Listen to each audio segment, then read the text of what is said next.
আজকে পণ্ডিত দীপক শাস্ত্রী মহারাজের কাছে চলে এসেছি আবার। গুরুজি, সামনে বুদ্ধ পূর্ণিমা, সেই ব্যাপারে ভক্তরা আপনার কাছে কিছু জানতে চায়, সেই ব্যাপারে যদি বলেন কিছু। নমস্কার, জয় মাতা, জয় মা কামাখ্যা, জয় মহাকাল। আশা করি প্রত্যেকে ভালো আছেন। আর বুদ্ধ পূর্ণিমা নিয়ে যে বিষয়টা আলোচনা করবো, এটা খুবই গুরুত্বপূর্ণ একটা বিষয়।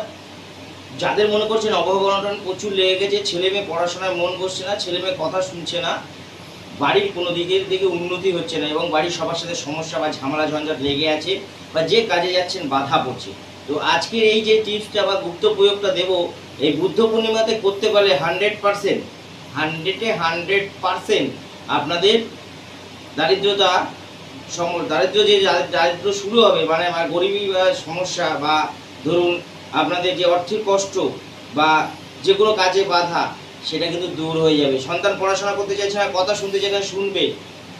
বাস্তুর মধ্যে বা বাড়ির মধ্যে শান্তি ফিরে আসবে, বা বড় কোনো সমস্যা থেকে আপনি সমাধান করে নিতে পারবেন। টিপসটা ভালো করে শুনবেন, কিন্তু শুনলে করলে ভালো হবে। এই যে বুদ্ধ পূর্ণিমা শুরু হবে যখন, বৃহস্পতিবার দিন, আপনাদের যেটা করতে হবে, সকালে স্নান সেরে এক ঘটি বা কোনো পাত্রের মধ্যে, মাটির পাত্র হোক বা পিতলের ঘটে হোক বা যে কোনো ঘটে বা পাত্রের মধ্যে দুধ নিয়ে, যে মন্দিরে পিপুল গাছ মানে অশ্বত্থ গাছ আছে মন্দির, মানে সেই গাছটাকে পুজো পাঠ করা হয়।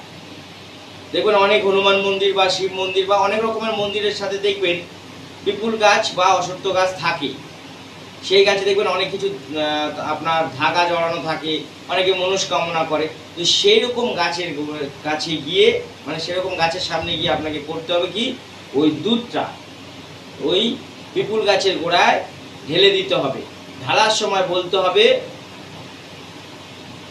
ওম বিষ্ণু বা ওম নারায়ণ বিষ্ণু বললে হবে, ওম বিষ্ণু বললে হবে।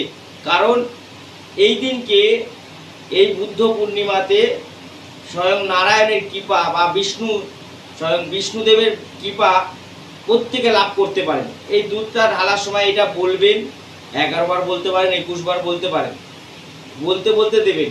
এবং ওখানে যেখানে দুধটা পড়বে নিচে গড়িয়ে, সেখান থেকে মাটি হোক বা দুধের সাথে এরকমভাবে একটু মাটি বা ধুলো এরকমভাবে গুলে নিয়ে নিজের কপালে দেবেন। এবং ওইখান থেকে মাটি নিয়ে এসে আপনার বাড়ির যে কোনো একটা জায়গা দক্ষিণ দিকে স্বস্তিকা চিহ্ন এঁকে নেবেন। তার মধ্যে পরে লাল সিঁদুর দিয়ে স্বস্তিকাটা ভালো করে এঁকে নেবেন। দেখুন আপনার বাড়ি সুখ শান্তি ও সমৃদ্ধি ফিরে আসবে এবং আপনার সন্তান পড়াশোনা করতে চাইবে, অশান্তি করবে না, সবার মধ্যে সমস্যা সমাধান আস্তে আস্তে মিটতে শুরু করবে।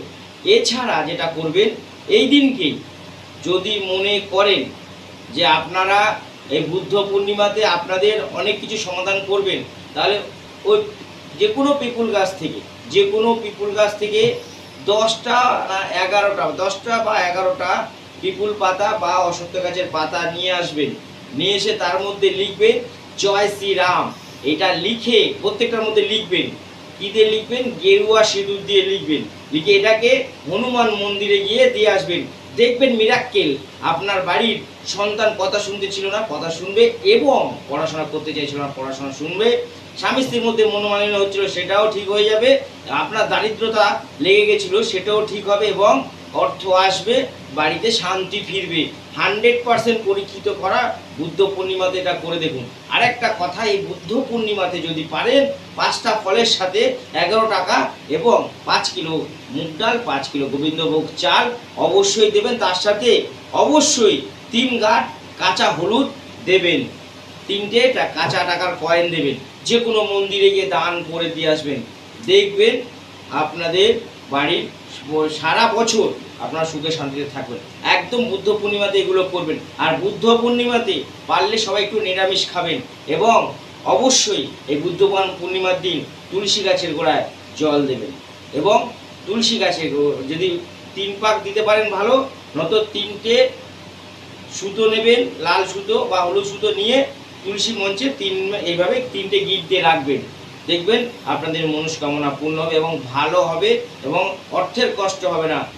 আয় উন্নতি সমৃদ্ধি তো অবশ্যই হবে, সুখ শান্তি আপনার বাড়িতে সমৃদ্ধি ফিরে আসবে। এটা 100% বিচারসিদ্ধ তন্ত্র সমাজ দীপক শাস্ত্রী দিয়েছে। আপনারা করে দেখুন, কাজ হবে। আর এই বুদ্ধ পূর্ণিমা খুবই গুরুত্বপূর্ণ এগুলো করলে অনেক ভালো ফল পাবেন।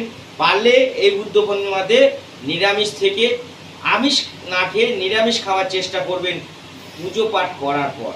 সবাই ভালো থাকবেন, সুস্থ থাকবেন, এটা করে দেখুন, অবশ্যই 100% কাজ পাবেন।